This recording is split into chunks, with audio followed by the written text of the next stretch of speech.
On the outskirts of town, there's an old hotel that a crazed scientist used for his strange experiments. No one ever quite knew what happened to him, but visitors that frequent that old place say that his spirit still lurks there. Spooks Hotel.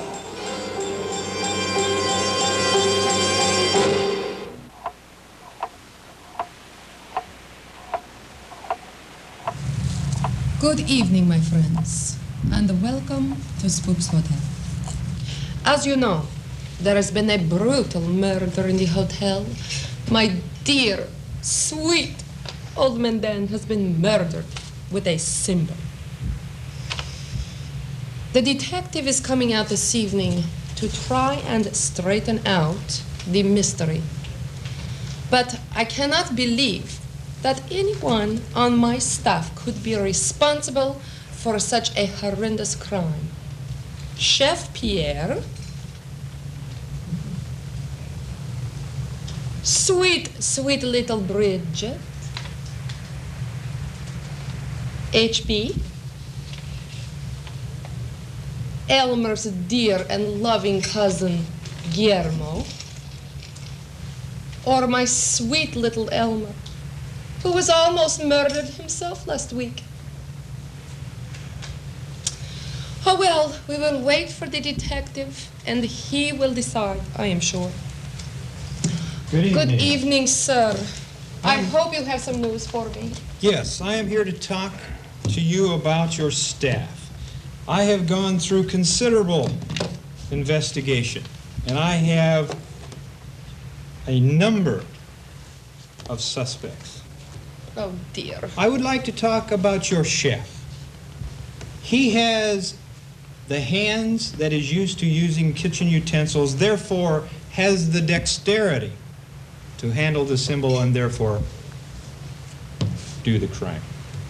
Bridget, on the other hand, she has an ear for music and a body that could get into the rhythm of the act. H.B., your so-called handyman, has access to the total hotel and therefore could easily have slipped in and done old man Dan in. Guillermo, on the other hand, is a musician and knows where the cymbals would have been stored. Elmer, he has the body for the crime, but unfortunately, no mind for the crime. Poor dear. And you, my dear, are certainly a suspect as well. But who could suspect such a lovely lady? I have scratched you off my list. You flatter me, my dear. And now, my friends, while we are trying to decide who the murderer is, I hope that you will enjoy the movie that we have chosen for you tonight, The Secret Weapon, with my dear friend, Basil Rathbone.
here.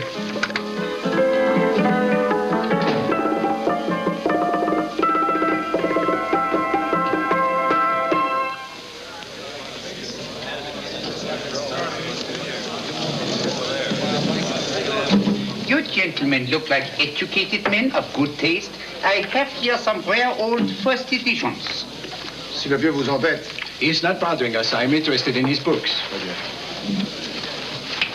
Light beer. Oui, monsieur. Now here are the complete works of Wilhelm Shakespeare, an old German writer. Light beer. We move tonight. Orders from Berlin. Dr. Tobel is to be across the border before dawn. But we have had orders not to break into his house, and he hides there. Hasn't been outside in weeks. The Führer wants no trouble with Switzerland at the moment. We must be very careful. If we can't break in, and he won't come out? When the Führer needs something as badly as he needs the Tobel bomb site, there is always a way. Dr. Tobel is interested in my scientific volumes. He's seen my forged Swiss papers, and he believes I come from Luzern.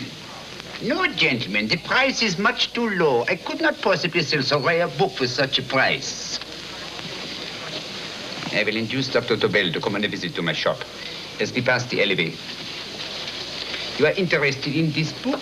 A rare old set of Bismarck papers. One last warning. I've just had word from Berlin.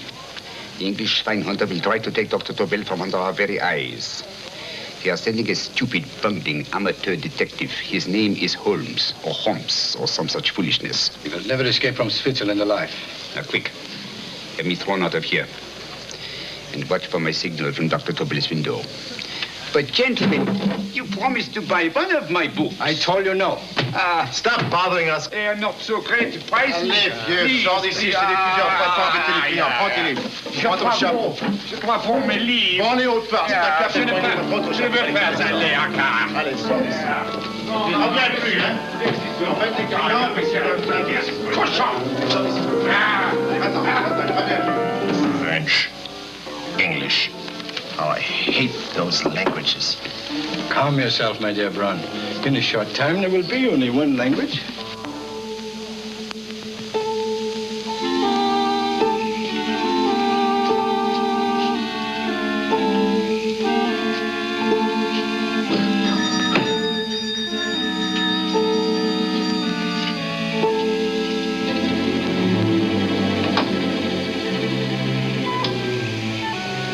Evening, Dr. Tobel.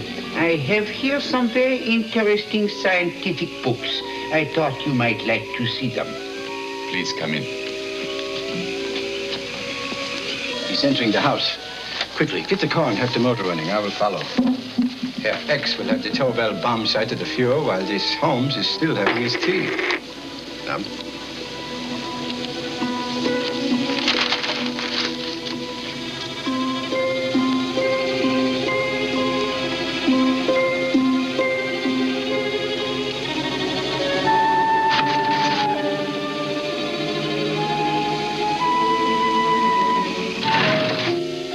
What are you doing? I am sorry, but for months, every move I have made has been watched. I am not a coward, Mr. Holmes. They won't watch you anymore. Tonight, they intend to take you forcibly across the German border. Then why do we wait here, doing nothing, like rats in a trap? Calm yourself, my dear Dr. Tobel.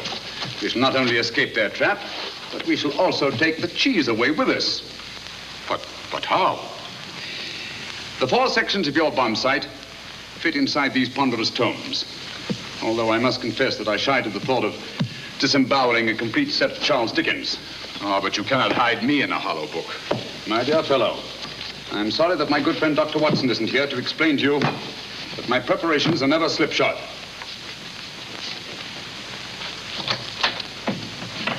Stefan, Eric, why do you call my servants? Your servants, yes, but tonight they assume new roles. Let me present Dr. Tobel and our old friend, the bookseller. Holmes, it is so simple. Yes, the obvious always appears simple. Quick now, we must leave. Stefan, the knapsack.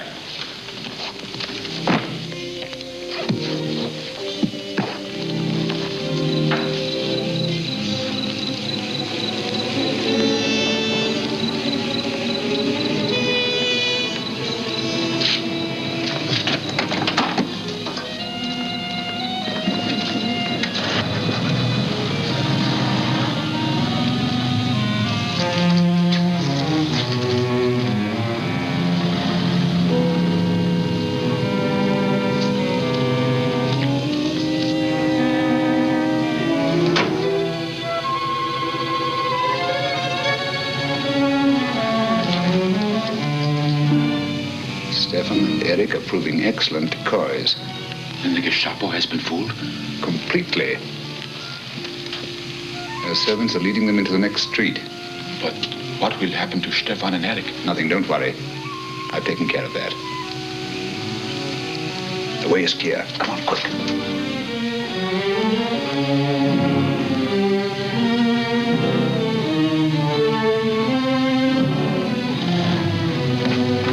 You would take the Nazis' own car? One must adapt oneself to the tools at hand.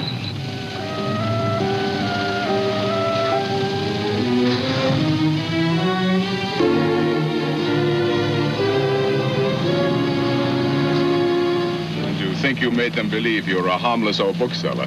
Yes, I've always felt that a thorough knowledge of the classics might come in handy.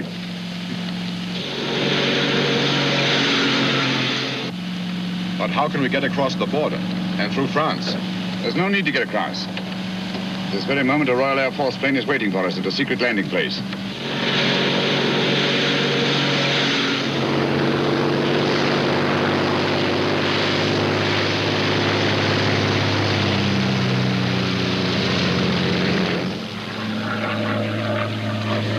How long before we arrive in London? In a very few minutes. We're passing over Dover now. Thank you.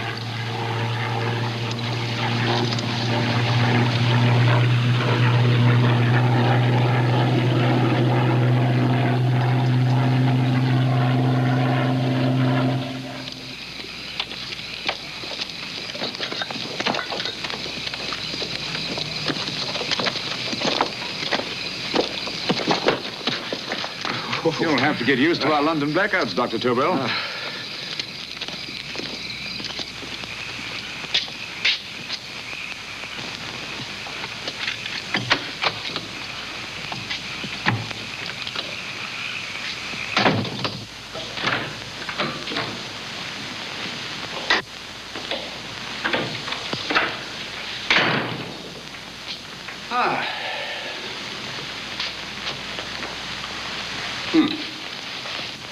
Dr. Watson's.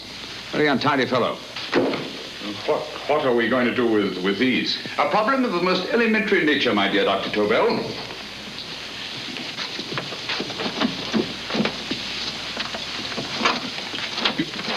You are going to keep them here? I have always believed in the theory, originally projected by Edgar Allan Poe, the American writer, that the best place to hide anything is where everyone can see it. Yes, but... You will remember, no doubt, in Poe's story, The Purloined Letter. The missive in question was always in plain view.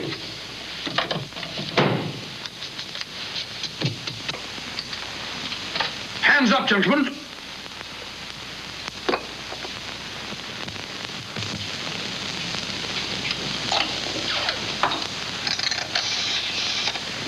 Scotland Yard, quick. Oh, my goodness. Good evening, Mrs. Hudson. Oh, why, it's Mr. Holmes. Holmes. Hello, Watson, old fellow. It's good to see you again. Telephone. Huh? Who do you want? Oh, yes, you're Scotland Yard. I'm afraid there's been a little mistake. Well, you needn't get angry. We all make mistakes at times. What? Well, if we didn't, you'd be out of a job. Dr. Tobel, this is my friend and associate, and as you may have observed, my watchdog, Dr. Watson. How do you do, sir? How do you do? Dr. Tobel and I flew in from Zurich this evening. You can put that thing away now, Watson. Dr. Tobel, awarded the Massingham Quest for physics in 1939. My dear Watson, there is only one Dr. Tobel. Without Mr. Holmes, there would have been no Dr. Tobel, I am afraid. But I thought you were living in America, sir.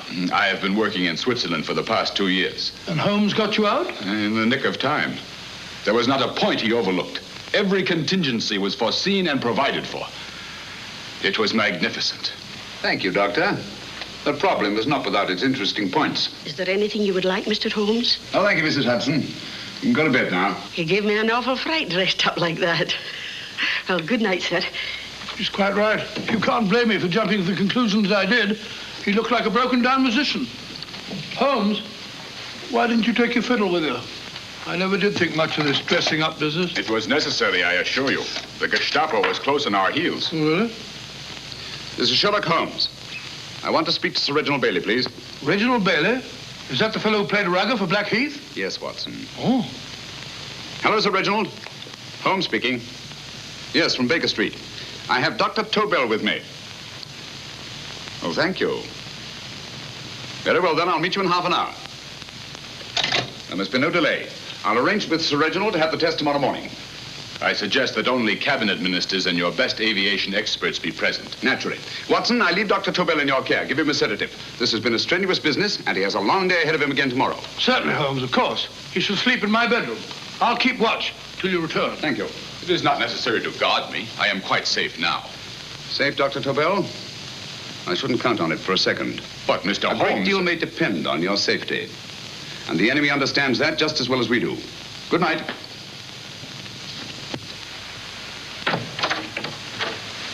Keep alert, Watson. Yes, of course. A couple of these and you'll sleep peacefully through a blitz. Thank you. You better start undressing at once, or you'll find yourself fast asleep in the middle of taking off your trousers. Well, I'll sit over here and keep an eye on things. Oh, by the way, if you're nervous, call out. Good night, Doctor. Good night, Doctor. Both saying the same thing at the same time. Good night, Doctor. Good night, Doctor. No, sir. Untidy fellow, Holmes.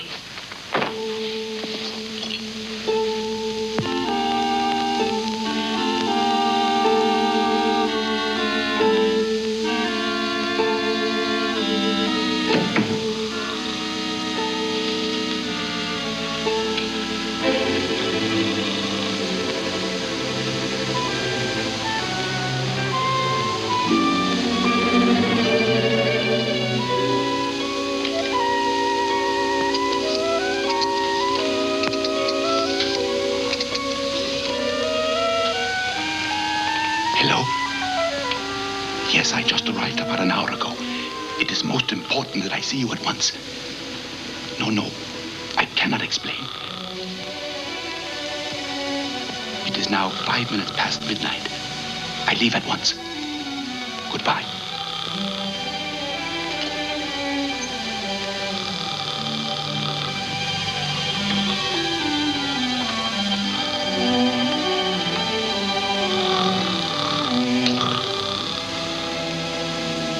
Holmes, I don't have to tell you how much this means to us.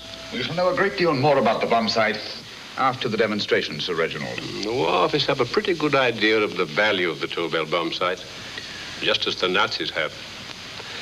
However, if you'd care to place Dr. Tobel under the protection of Scotland Yard until tomorrow... No, that won't be necessary.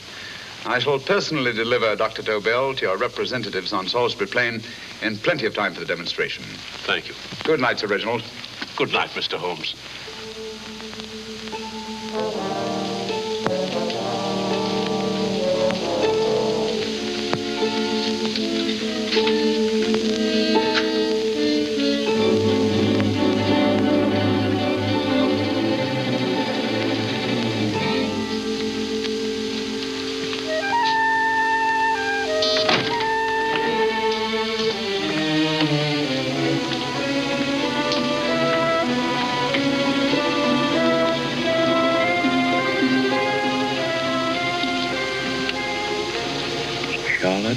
Averley, flat B.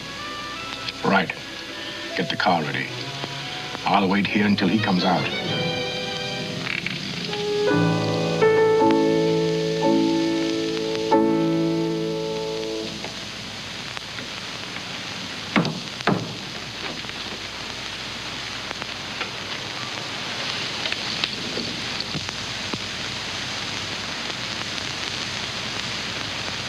Is that what the Americans call doodling?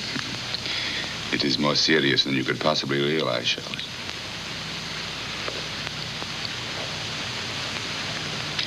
Good. More coffee? No, thank you, darling. I must get back before they miss me. We've been separated for so long. I couldn't bear it if anything should part us again. I want to work with you, and I want to know every minute where you are. Even for you to know the details of my mission in London is to sign your death warrant. If you're in real danger, I want to share it. There is one thing you can do. Guard this envelope. If anything happens to me, see that it reaches the hands of Mr. Sherlock Holmes. Mr. Sherlock Holmes, Yes. I pray I never have to deliver it.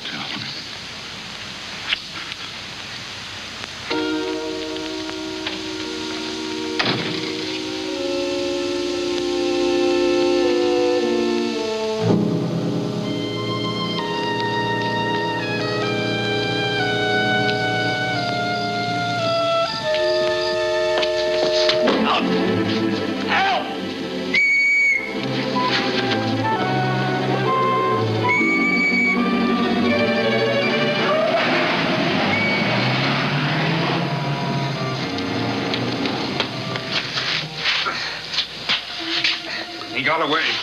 Are you all right, sir? I think so. Must have been a robber. Since the blackout, those blighters become quite a nuisance, sir. I say, you better come with me and have that fixed up. Thank you. Just lean on my arm, that's it.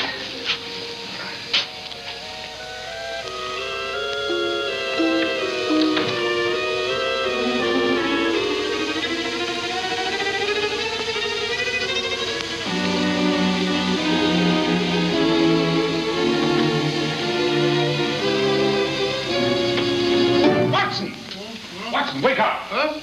Where's Tobel? He's in there. No, he isn't. He's gone. That's impossible. He's asleep in my bed. I've been here all the time. If anything's happened to him... Tobel! All right? Nah, it is nothing. Yeah, sit down here. Let's have a look.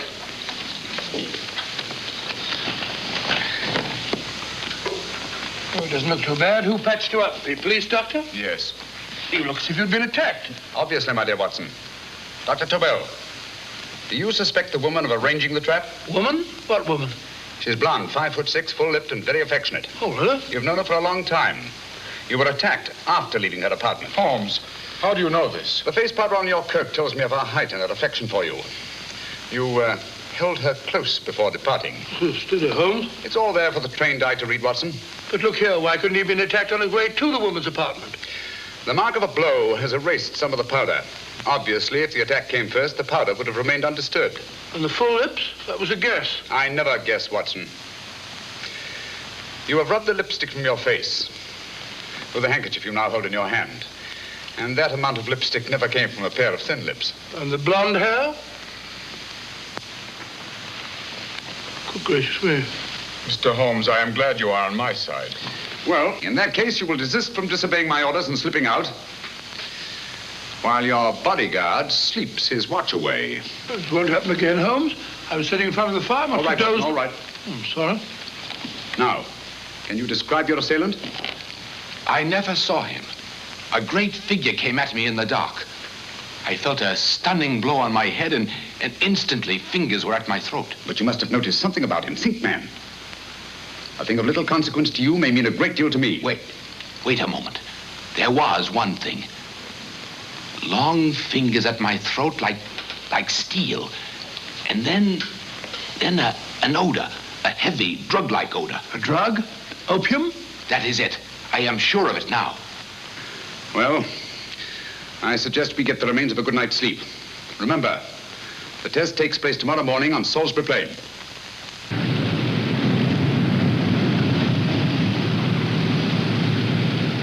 The principle of Dr. Tobel's device involves the use of 3 sonic beams. Is that right, sir? That appears to be it.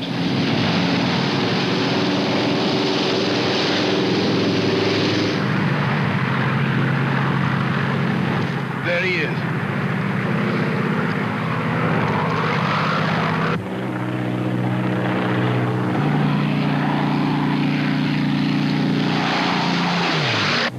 We're on the course now, sir.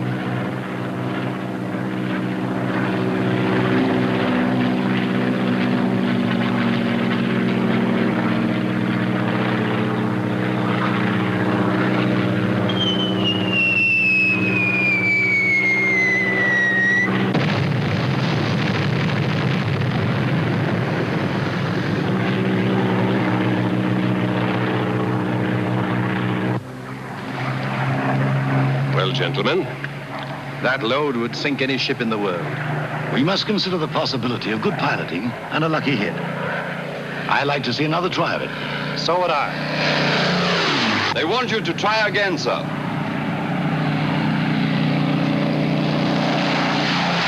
He is coming into position now, sir. We're on the course now, sir.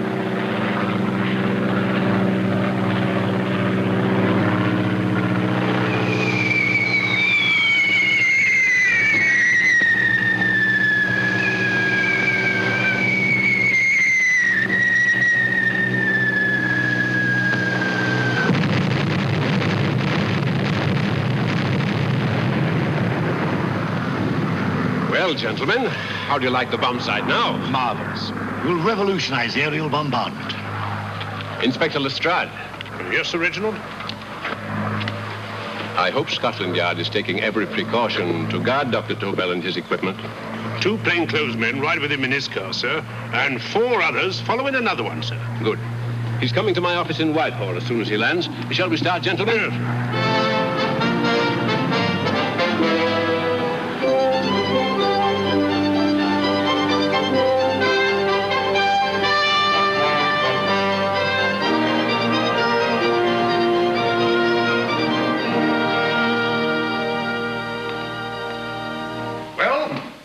Gentlemen. Congratulations, sir. It was excellent. Amazing performance. It was magnificent, Dr. Tobel. Magnificent. I am glad we had such ideal conditions for the test. I wouldn't have believed it if I hadn't seen it myself. We've been through a lot, Holmes, but thank goodness he's safe now. You brought your apparatus with you? No, Sir Reginald. I did not. But why not? It must be lodged in the most impregnable vault in this building until we're ready to start manufacture. I have arranged for a little office of my own. I intend to supervise the manufacture myself. But you offered it to our government for our use. Everything Mr. Holmes has done has been with that idea in view. I still offer it to your government, but no one else will know the secrets involved. I have devised a plan to guard my invention. A plan as intricate as the bomb sight itself. If you imagine for one moment... Please. I will not change my mind, Sir Reginald. I am taking the matter into my own hands.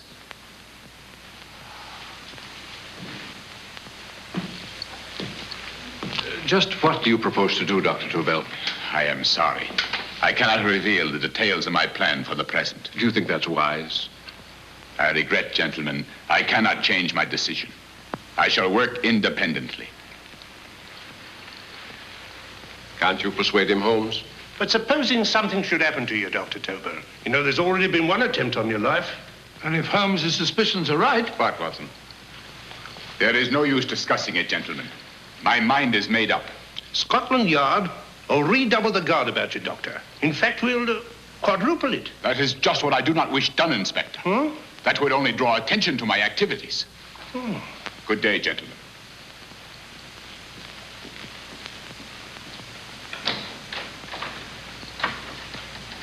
Just the same, I'll have my men watching him every moment from now on. No, wait, Lestrade. We must not offend Dr. Tobel. We must remember that he, as a citizen of Switzerland, is under no obligation to give us his invention. We must do as he asks. Don't you agree, Holmes? To be sure, Sir Reginald. I'm not officially connected with the government, and I intend to remain on the case. Good. That is, if Inspector Lestrade doesn't mind. Not at all, Mr. Holmes. We're always glad to have you hanging around. Thank you. You can put those away now, Lestrade.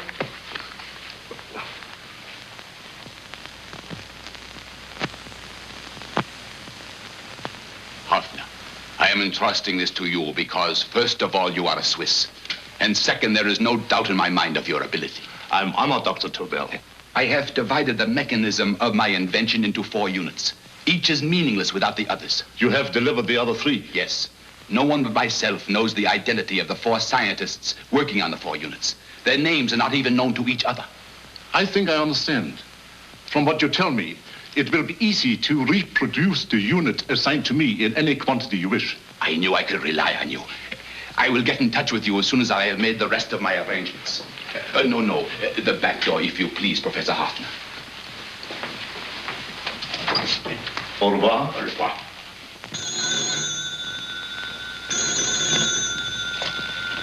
Hello? Yes, Lestrade? Oh. Very well. What is it, Holmes? Just as I feared. Lestrade's men report that Tobel is missing. Missing?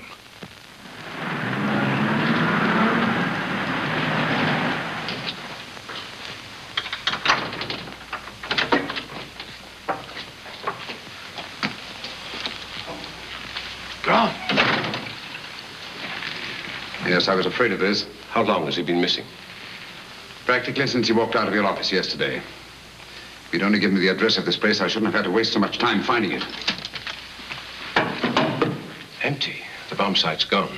I didn't expect to find it here, Sir Reginald. This is a pretty mess. If you knew this was going to happen, why the devil didn't you do something about it? You can rely on Holmes implicitly, Sir Reginald. Tobel's gone, and heaven alone knows where. But it serves me right for listening to that crack-brained idea of his. He dismissed Lestrade's men, and they went, leaving him here alone and unguarded. Holmes, if anything has happened to Tobel, if his invention falls into the hands of Germany, it will be a major disaster for England. Christmas wrapping. He did his Christmas shopping in plenty of time. Yes, curious. Do you notice anything, Holmes? Scent. Perfume. Yes, I noticed it the moment we entered the room. Clair de Lune. One of the rarer essences, and very expensive. That woman again. Undoubtedly.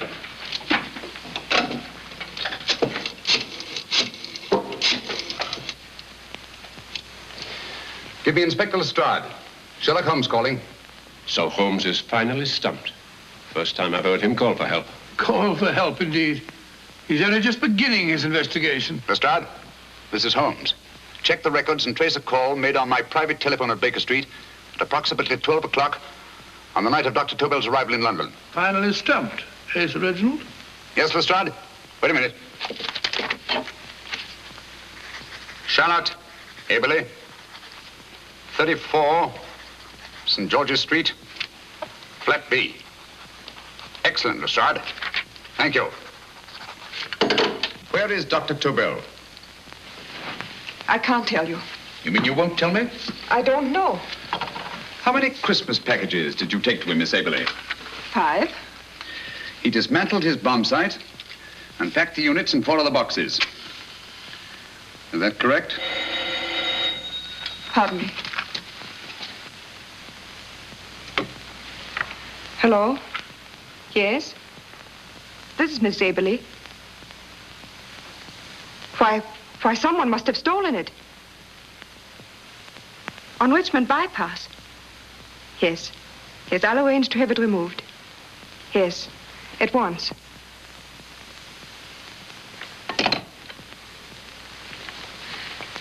Now I can be frank with you, Mr. Holmes.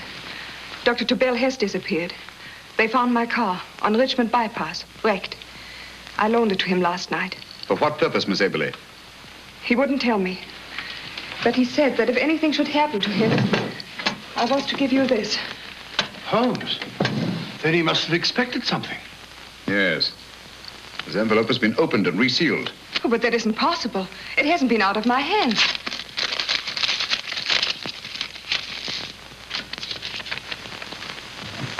We meet again, Mr. Holmes. What? Why, that's not the message. It isn't even the same paper. I saw Dr. Tobel draw little sets of figures. What kind of figures? Well, they looked like little dancing men. Dancing men? That's curious. Who's been in this apartment since Dr. Tobel entrusted that envelope to your care? Why, no one. I've had no visitors. Think. Possibly a tradesman. No. Only the one for a few minutes. And that one? A workman. He came to fix my light switch. He couldn't have possibly... Did you send for him? Why, no. My lights went out, and soon afterwards he knocked at my door and told me the porter had sent him up. That's where he worked. But he wasn't alone in this room more than 5 minutes. And he did fix the lights. They went on again. The switch hasn't been touched. The paint still covers the screw heads. He simply threw the main switch in the basement, pretended to work on this one, and after a few moments, an accomplice threw the main switch back on. But in those few minutes... Did you get a look at his face? No, only a glance. Now I realize he kept his face averted. But he was a large man. Yes, he was large. His eyes heavy-lidded, a thin film over the pupils. Then, Holmes, you I remember now. His eyes, they were like a snake's. Miss Aberley, Dr. Tobel is being held by one of the most brilliant men in the history of crime. Come along, Watson. There isn't a moment to lose. Goodbye, Miss Aberley. Oh, goodbye, Miss Aberley. Welcome back, my friends. I am so excited. Detective Overwide has come up with a plan to devise who the murderer is. Take it away, sir. Thank you.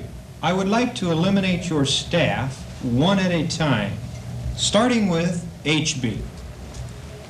As we know, this individual is a non-musical person.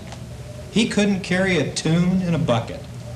Therefore, he would have no talent to crash the cymbals on Old Man Dan's head. Bridget, she was on the second floor, room 2149 to be exact. She spent 3 hours dusting the vanity as verified by the guest in that room. Sounds reasonable to me. Yes. Elmer and you, my dear, had found the suitcase and were off trying to deduct who it belonged to. Therefore, both of you have an ironclad alibi. Thank you, my dear. Chef O'Brien. The chef. He was performing his culinary arts in the kitchen on a pizza, as verified by numerous fingerprints on the pizza. Therefore, we are down to my friend Guillermo. We must remember that this was not a crime of passion, but with one of hideous greed. Guillermo is the murderer, and I will prove that beyond a shadow of a doubt. Because not only is he the murderer of Old Man Dan, but he is also the one that attempted to murder Elmer, because he would have been the sole survivor and the heir to this humongous fortune. Guillermo is the murderer. That cad. My God, he's alive! Yeah, you all think you're pretty foxy, don't you? Yeah, that's right, it's me, Old Man Dan. Yeah, the fella that got his head smashed, it was my stuntman from Hollywood, named Vertigo.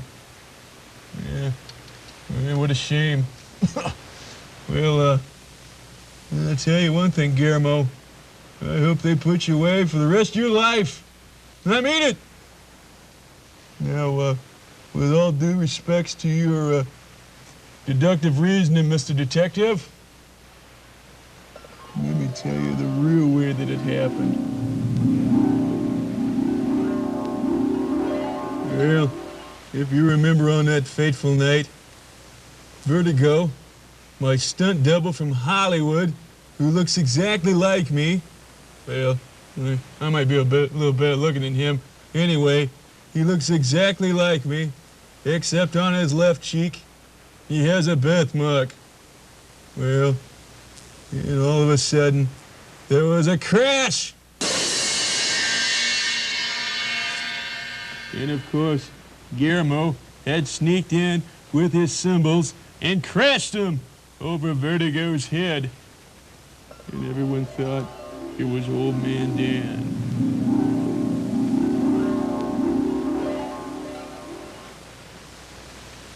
So you see, that's the real story.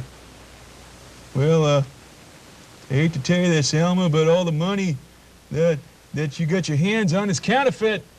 Yeah, I got the real stuff stashed away. Old Man Dan, you slippery devil. How would you like to work in my detective agency? No, thank you, Mr. Detective. I've got to get back to work on my feature movie. It's all about America.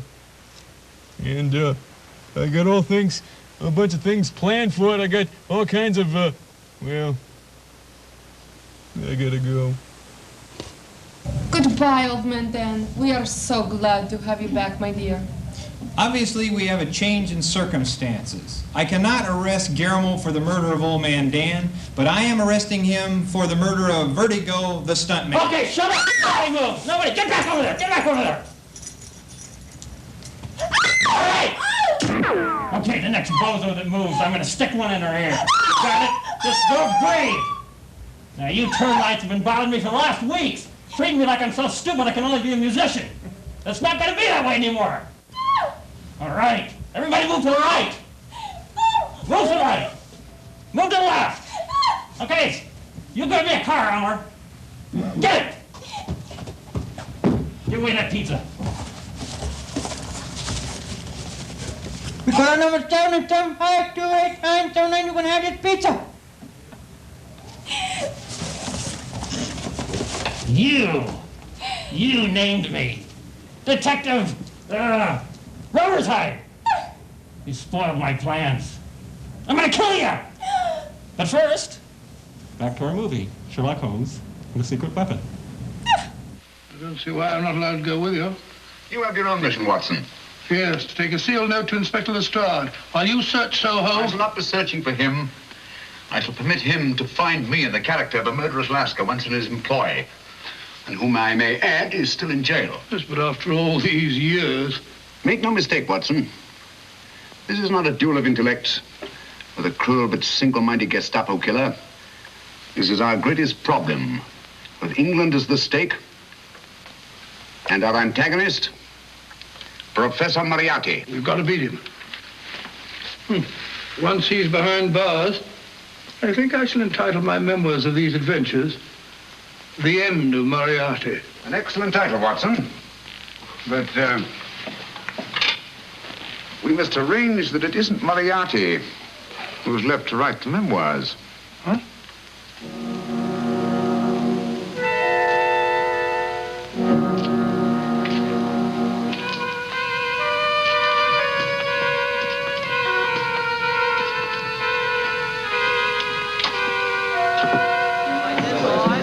Up she rises, up she rises early in the morning. Up she rises, up she rises, up she rises early in the morning. Up she rises, up she rises, up she rises early in the morning. Up she rises, up she rises.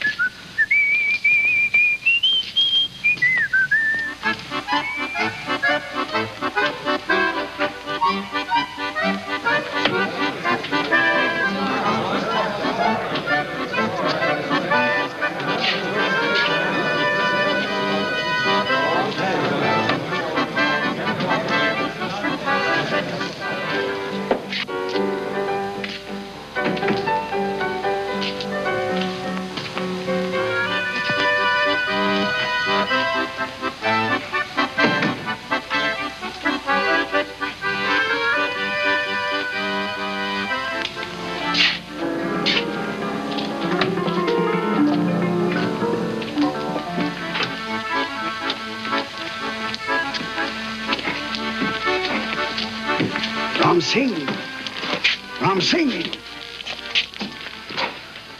Oh, no, Ram Singh. I do.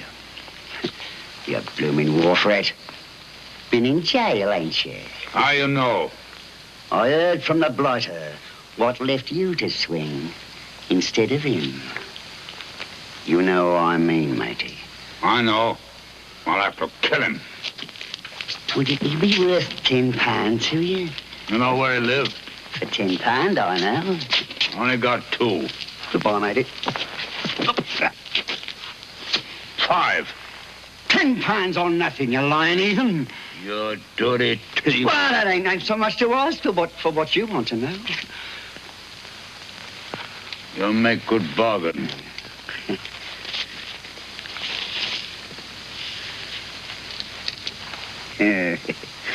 That does it. Well? You remember Angel's Court? Huh? Then follow your nose through the alley till you come to Jack Brady's carpenter shop. He can tell you where the blighter is at this very moment. You come too. Me? If you lie... All right, mister, I'll come along with you. Easy, matey, easy. Follow me. Please, Governor, I ain't had nothing to eat for 2 days. Please. Go away.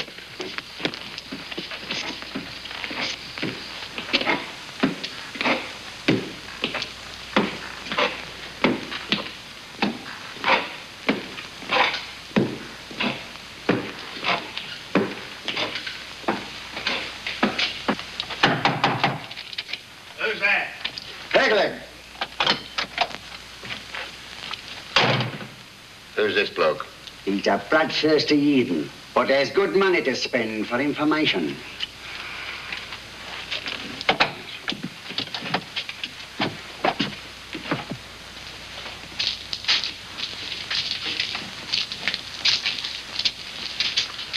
What's he want to know?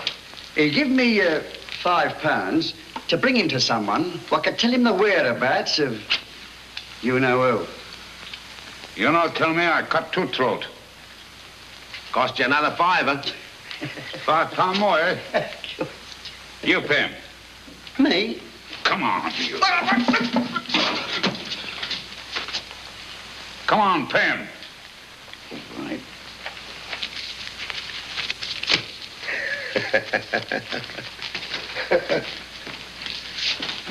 I'll tell you all right, I will. The truth, and that's a fact. The blighters in Davy Jones's locker are feeding the fishes, he is. Deader than a blinking mackerel. Now, ain't that worth a £5?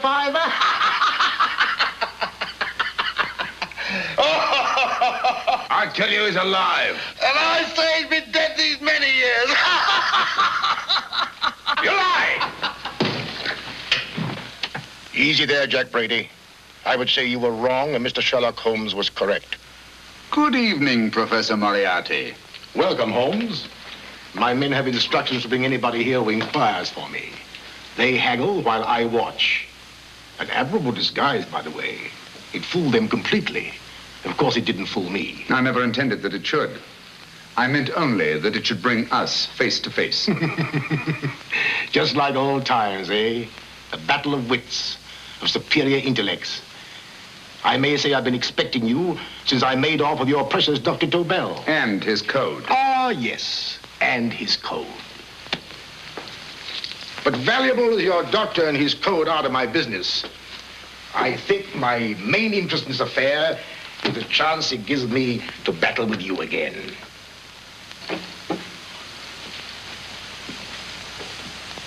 Moriarty, this is no simple crime that you contemplate. It's a staggering blow against your own country. That doesn't concern me overly. I shall make greater profit from this affair than all my other adventures put together. Then you refuse? Oh, most assuredly. In fact, I intend to ensure the success of this venture tonight by liquidating you, Mr. Holmes. I think that is the American phrase. Quite. You, the one man intelligent enough to stand in my way. A gun? Oh, come now. This is not the Professor Moriarty, the master criminal I once knew. A dock rat could do as much. Did you think I was going to shoot you, Mr. Holmes? Oh, dear me, no. This is simply to prevent a troublesome scene. I expected you and made full arrangements. You see, my good Mr. Holmes, these shelves lift out. And you will rest somewhat uncomfortably in the false bottom of this sea chest. My sailor friend, Jack Brady, goes to sea immediately. Once out of sight of land, he pushes the chest overboard. Time up. Perhaps your good friend, Dr. Watson, can entitle this adventure The End of Sherlock Holmes.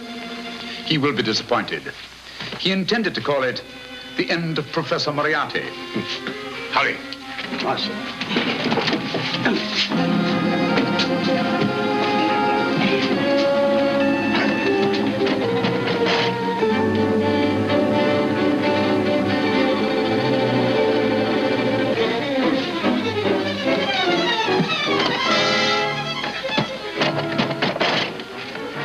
brilliant man, Sherlock Holmes.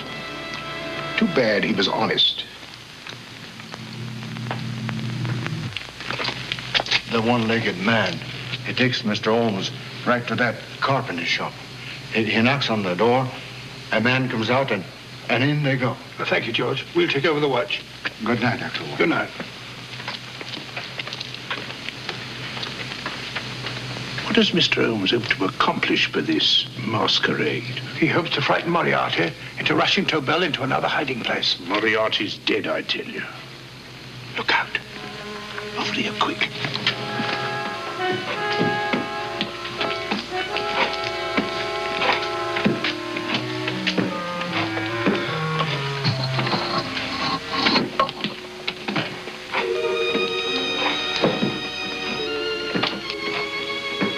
Just a minute. Who's that? What do you got there? Who's asking? Scotland Yard? Scotland. Half a mo, Governor. I'll show you me papers. That's it. There you are.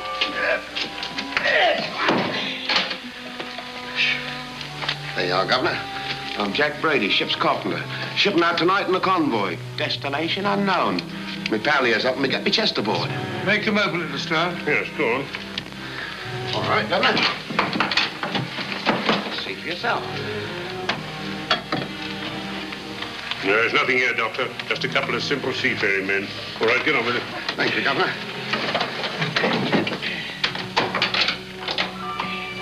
Come on now. Easy does it. Right. Good night, your lordships. Told you it was a lot of nonsense. I don't understand. That thing was weigh a ton. Look at those men staggering. You've hit on something, Doctor. A few tools wouldn't take that much energy. We've just looked inside. On the top only, there might be a false bottom. Hey, you stop there! Stop or I'll shoot!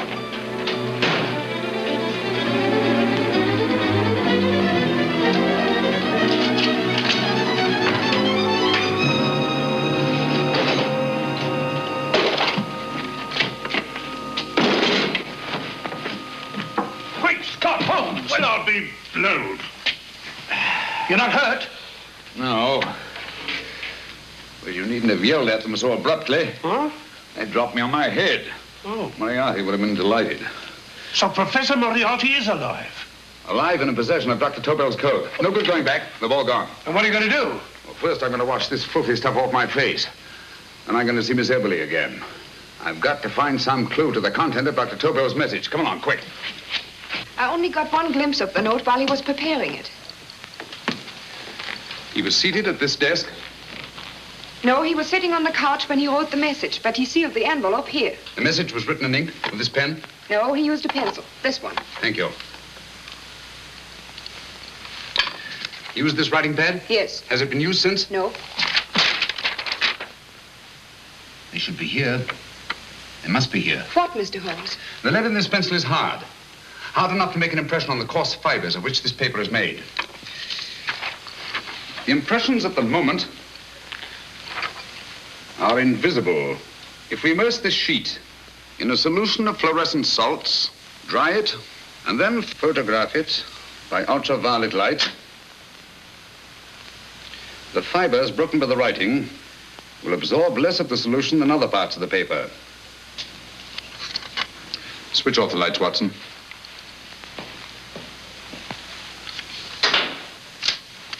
We place the slide in the projector and turn on the light.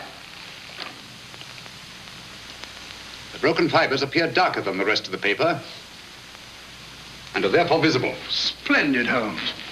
Now I recognize that code. Do you remember a case we had some years ago? It's probably the same, alphabet substitution code. Yes, Watson. I believe Dr. Tobel meant to communicate with us by that means. Substitution of the alphabet? I don't understand. My dear, one of the oldest codes in use is based on the repetition of figures. E is the letter most used in the British language. Therefore, the figure most used, probably in this message, is E. T, A, O, I, and N follow in that order of frequency. You mean you can read these figures as if they were letters of the alphabet? Elementary, my dear Miss Eberly. Give me 1 minute, and you shall have the message.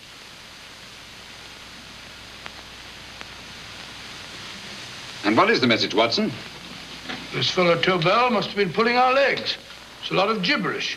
IYZLMTHK. Reads like an eye doctor's chart. Dr. Tobel is a brilliant scientist. I saw immediately that he wouldn't send us a message so simple to decipher. Neither would he affix these top figures without a meaning. Then it isn't the Alfred substitution code. Yes, it is, Watson, but with a very clever variation. You see, the 1, 2, 3 figures means that we skip letters in that order. In other words, observe, Watson. The first letter, which is I, skips 1 and becomes J.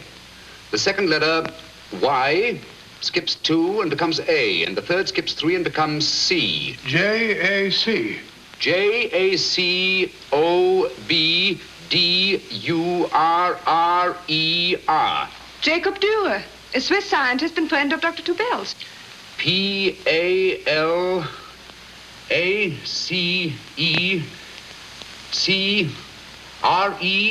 Palace Crescent. Right. I say, Holmes, this man Dürer must be important. Obviously, Watson.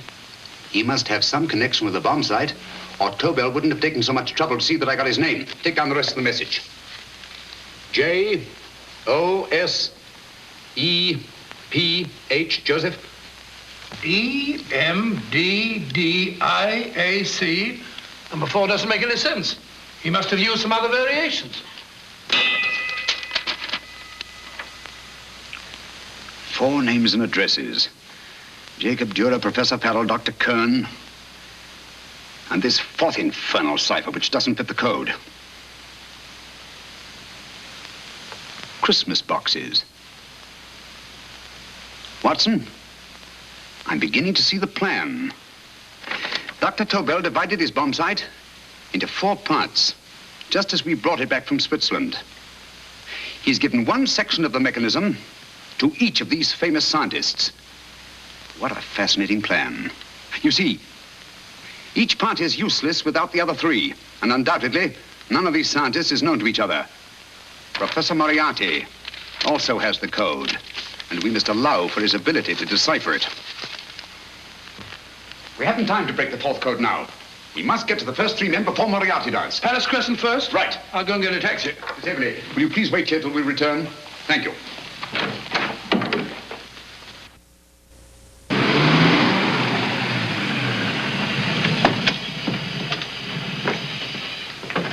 Here, where are you going, sir? Jacob Dürer live here? Yes, but there's been a bit of trouble, sir. You can't go in. Inspector Lestrade's orders. Oh. Here, just a minute, sir. That's Mr. Sherlock Holmes. Oh, very sorry, sir.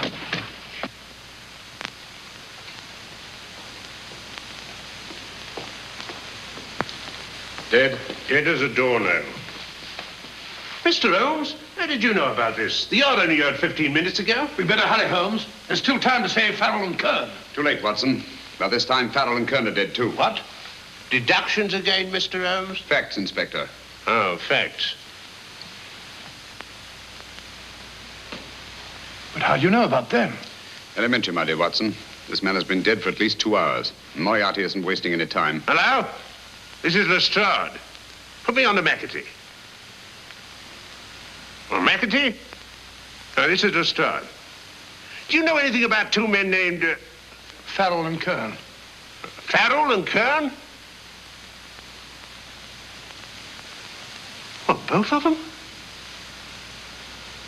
Oh. Thank you. Report only came in 2 seconds before I telephoned. What on earth are we going to do, Holmes? Moriarty's got a big start and he's got the code. Note this, Watson. Scotland Yard reports 2 murders. That makes 3 in all. But there were 4 boxes and 4 codes. Obviously, Moriarty hasn't broken the 4th code either.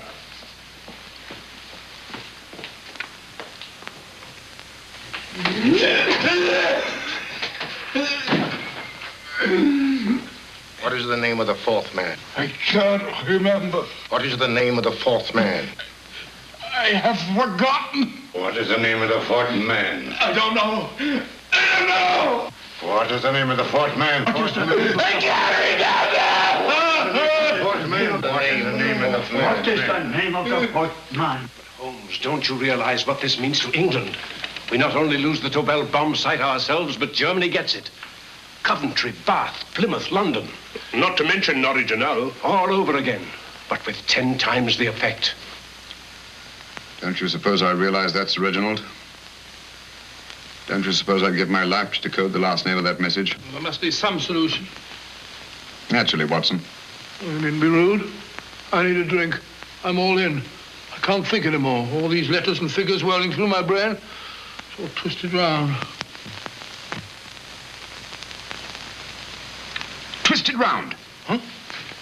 That's it. That's what? Twisted around, you said. So simple, I never thought of it. Reverse the slide. You see, gentlemen?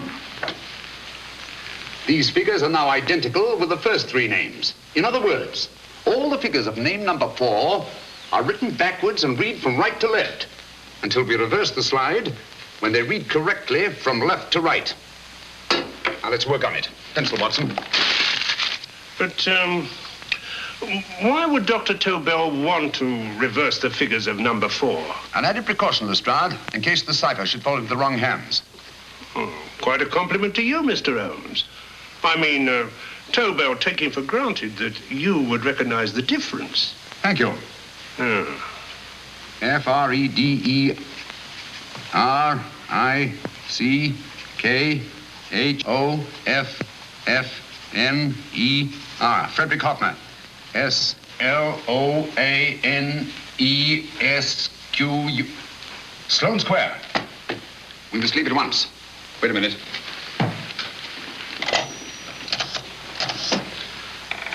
Information?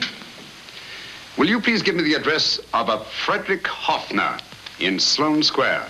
I'll break this code. I'll find the name of that fourth man before Holmes does.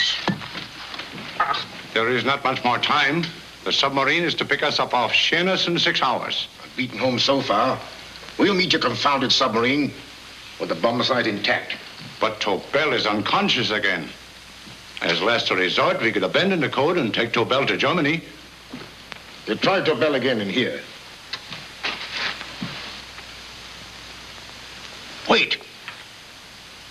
Spilling that glass of water was a very fortunate accident, my dear street brawler. Dr. Tobel's perversion of the cipher was so simple that it fooled us. I was looking for something ingenious. This is ingenuous. He simply reversed the cipher. F-R-E-D-E-R-I-C-K-H-O-F-F-N-E-R-S-L-O-A-N-E. Frederick Hoffner, Sloane Square. Of course. Hoffner would be the perfect selection. Then you want us to attend to Hoffner? No, we can use Hoffner. He's a brilliant scientist. If Dr. Tobel doesn't recover from your persuasion, Hoffner will be able to put the 4 parts together. You and Godfrey will call on Hoffner, and you will bring him here with the 4th section of the bomb site. Hurry.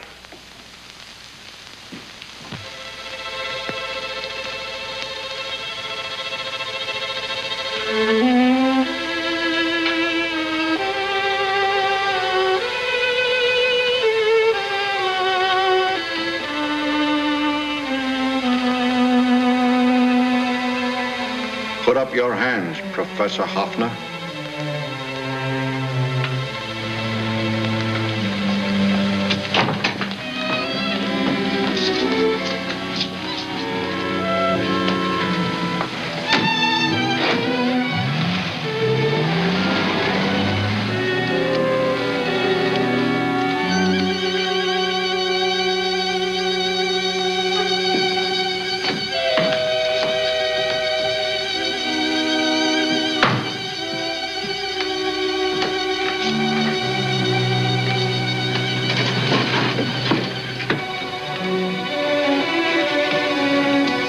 Take the box.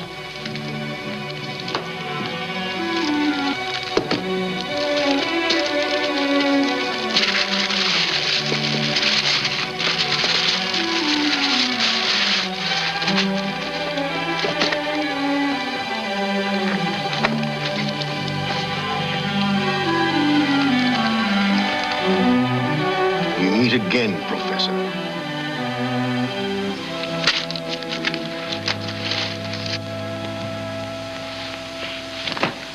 Sherlock Holmes. An improvement on the other makeup. Don't you think so, Professor? So you think you've beaten me, Holmes? I have. The real Hoffner is safely in the hands of Scotland Yard. But I still have Tobel. Now I shall sell Germany the inventor instead of the invention. You've learned nothing from him in spite of all your torture. Otherwise, you wouldn't be trying so desperately to collect the 4 sections of the bomb site. A keen observation, my dear Holmes. But observe further that you are now in my hands, and I have profited by my last mistake of allowing underlings to attend to you. Holmes took my place, and while the Nazis were inside with him, he instructed me to attach a small apparatus underneath their car. He's a brilliant fellow, Holmes. I helped him prepare the apparatus. Did you really, Doctor? That is, I poured in the luminous paint when you told me to. Very clever, Dr. Watson. The apparatus drips at regular intervals, leaving a trail of luminous paint. I see, leading us to Moriarty and Mr. Holmes.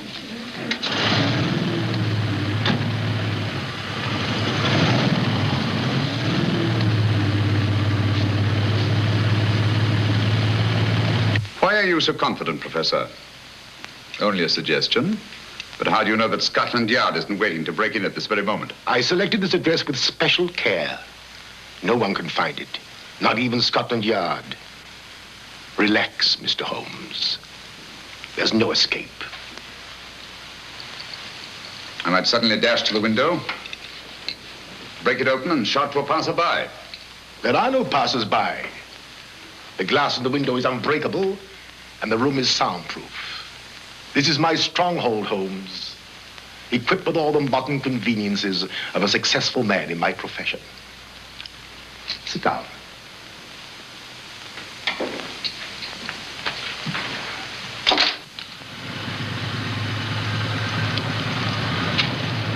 They've faded out again, sir.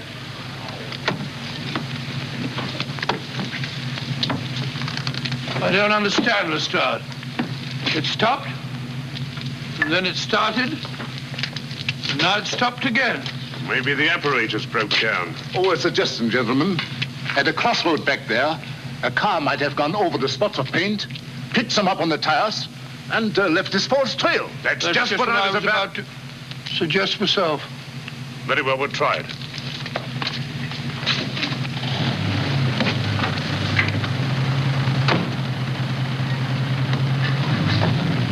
Now, Holmes, what should it be?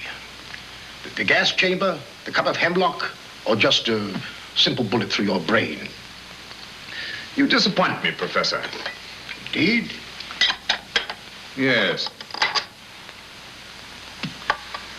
Somehow I always thought that in the end, you'd prove to be just an ordinary cutthroat. You know me better, Holmes. Gas, poison, bullets. I assure you, Professor, were our positions reversed, I should have something more colorful, more imaginative to offer. I'm satisfied to be the winner. I shall be alive. Alive, yes. The winner, no. For in the last analysis, I shall have proved the more resourceful man. You didn't trap me here. I came here because I wanted to prevent your getting Hoffner. And all you can do in return is to commit ordinary murder, to relieve your sense of frustration. And what, my good Mr. Holmes, could you have conceived that would have been so much more colorful? Well, even offhand, I can improve upon your suggestions considerably, but that's only natural, of course. And what is this brilliant idea of yours? Do you know that a man dies if he loses 5 pints of blood? Yes, of course you do. I should have you placed on an operating table, inject a needle into your veins, and slowly draw off your life's blood. The needle to the last. Eh, Holmes? Slowly, drop by drop, the blood would be drawn from your body. You would be aware of every exquisite second to the very end. You would be watching yourself die scientifically, noting every reaction, and in full possession of your faculties. Interesting. Yes, isn't it? I humbly submit, Professor, that to the very end, I've been more resourceful than yourself. You've played into my hands, Mr. Sherlock Holmes. Time and again, I've used this place as a haven for friends of mine injured in altercations with Scotland Yard. I have a fully equipped hospital here.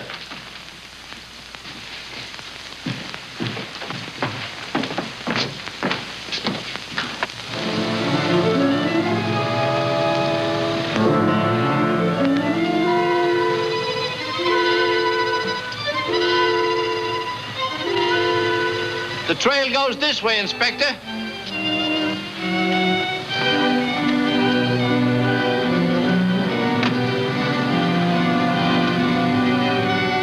Drop by drop, Holmes. Drop by drop. In a way, I'm almost sorry. You were a stimulating influence to me.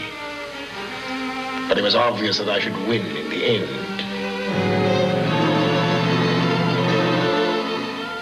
Only a matter of moments now. Take Tobel down to the boat. Start the engine.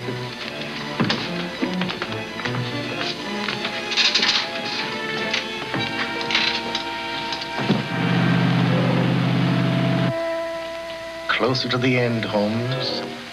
Closer and closer. Each second, a few more drops leave your desiccated body. And you can feel them, can't you? You're perfectly conscious, aren't you, Holmes? I shall be conscious long after you're dead, Moriarty. Ha! Still the same old swaggering, conceited Sherlock Holmes.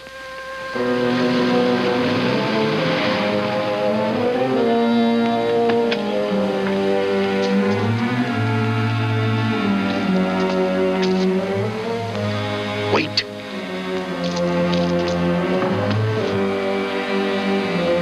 If Moriarty hears a shot, he'll kill Holmes. You keep an eye on the boat. Don't make a move till Dr. Watson and I get inside. Understand? You wait here, Professor Hoffner. Come on, Doctor.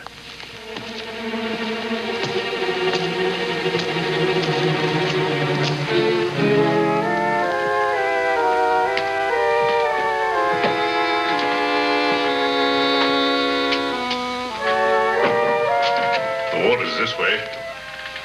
Moriarty's rooms must be out here.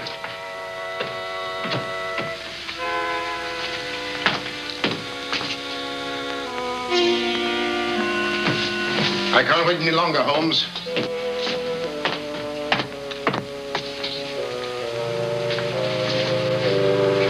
You'll have to forgive the crudity, my friend. This is only the coup de grace. Stand still, Moriarty, you're done for. Holmes! On the contrary, Inspector, my men are outside. It's you who are done for. Really? Just take a look out the window and see for yourself.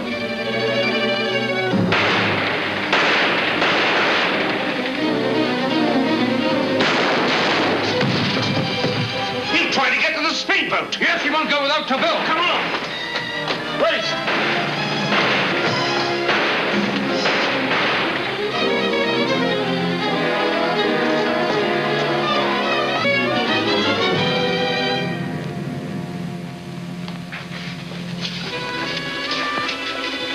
Here's Dr. Tobel, Inspector. He ain't too badly hurt.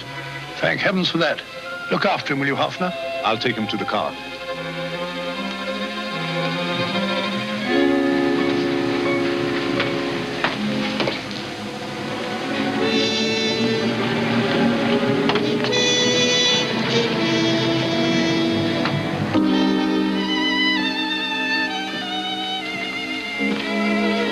I expected you, but not with my revolver.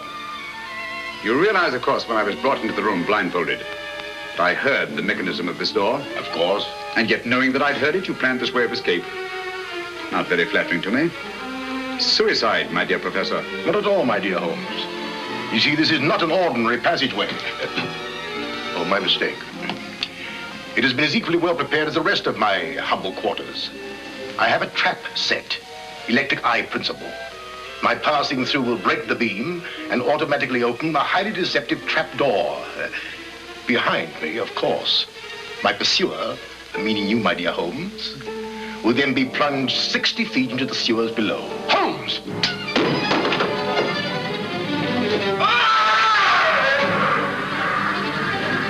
Holmes! Poor Moriarty. I neglected to warn him. It seems some careless person came across his trap door and left it open. Come along, Watson.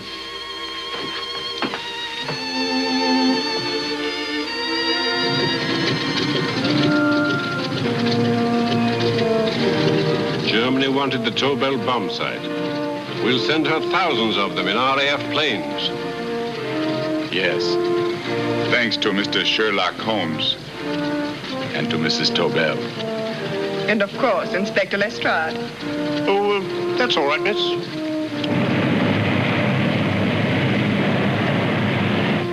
Things are looking up, Holmes. This little island's still on the map. Yes. This fortress, built by nature for herself. This blessed plot. This earth, this realm. This England.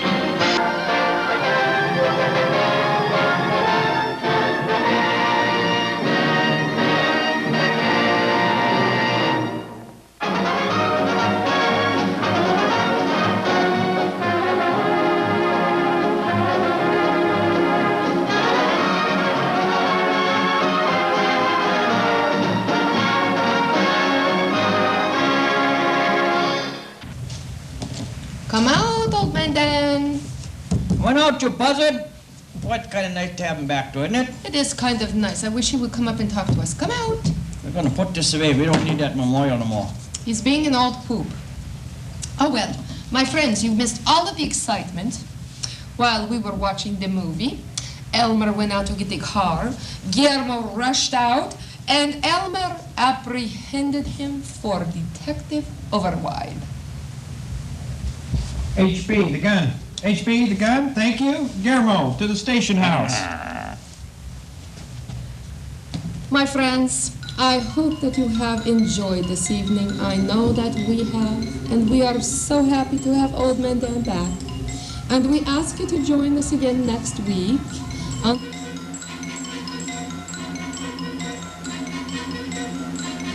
for Spooks Hotel.